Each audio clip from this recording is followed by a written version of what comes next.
Hi, my name is Thomas, and I'm going to be doing a chapter review of Chapter 5 of our textbook, Leadership, A Communication Perspective. The chapter is titled Leadership and Power. The opening quote is Leadership begins and ends with the problem of power. A quick overview of what the chapter is going to be talking about is just some of the important things to think about and take away. First one is power, the last dirty word. Then power and leadership, and we talk about interdependent but not interchangeable, and also the sources of power. Then we talk about deciding which types of power to use, engaging in constructive organizational politics, powerful and powerless talk. Then finally, empowerment, and then within empowerment we talk about the components of the empowerment process and the empowerment models. I want to first talk about the title of the chapter itself, Power and Leadership.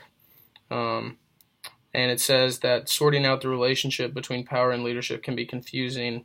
Is using power the same as exerting leadership? Does having power automatically make you a leader? Power and leadership are obviously interdependent, however, they are not interchangeable. While power can exist without leadership, leadership cannot exist without power. And I want to get into a little bit more about that. When the book defines power as the ability to influence others, leadership is impossible without power since a leader must modify attitudes and behaviors. Yet influencing others does not automatically qualify as leadership. Power must be used in pursuit of group goals to merit leadership classification. So that's something to think about when going about whether or not you want to be powerful or a leader or both.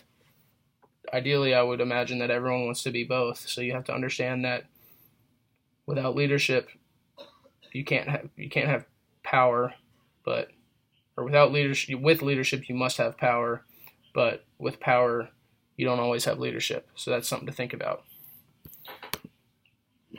I want to then move on into the benefits and costs of power types.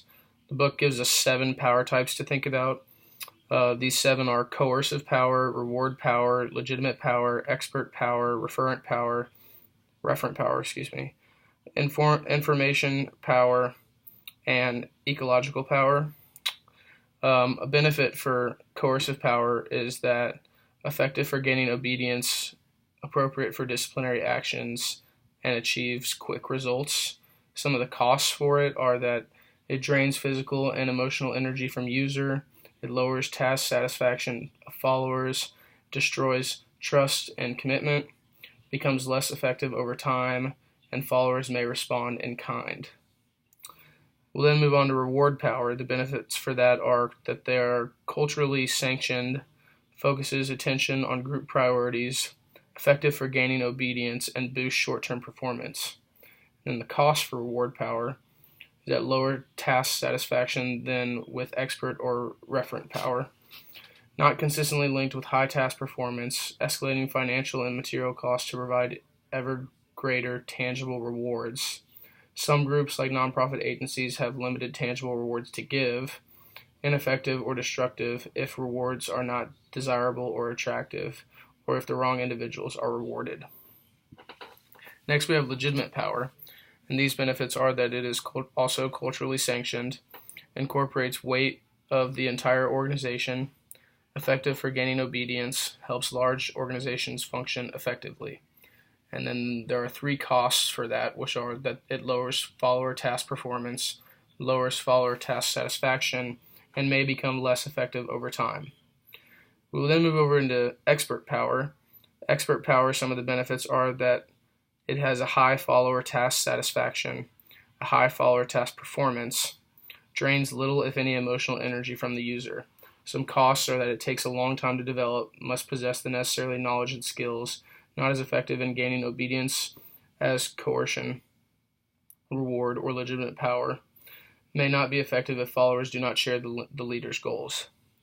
For referent power, the benefits are high follower task satisfaction, high follower task performance. Costs are it takes a long time to develop, just like expert power, can diminish if overused, must possess the necessary knowledge and interpersonal skills. And then for information power, The benefits are available to both leaders and followers, and information can be acquired through effort. And then ecological power, the benefits are can be used to empower followers, can improve job satisfaction, and can increase efficiency and productivity. Thanks for listening.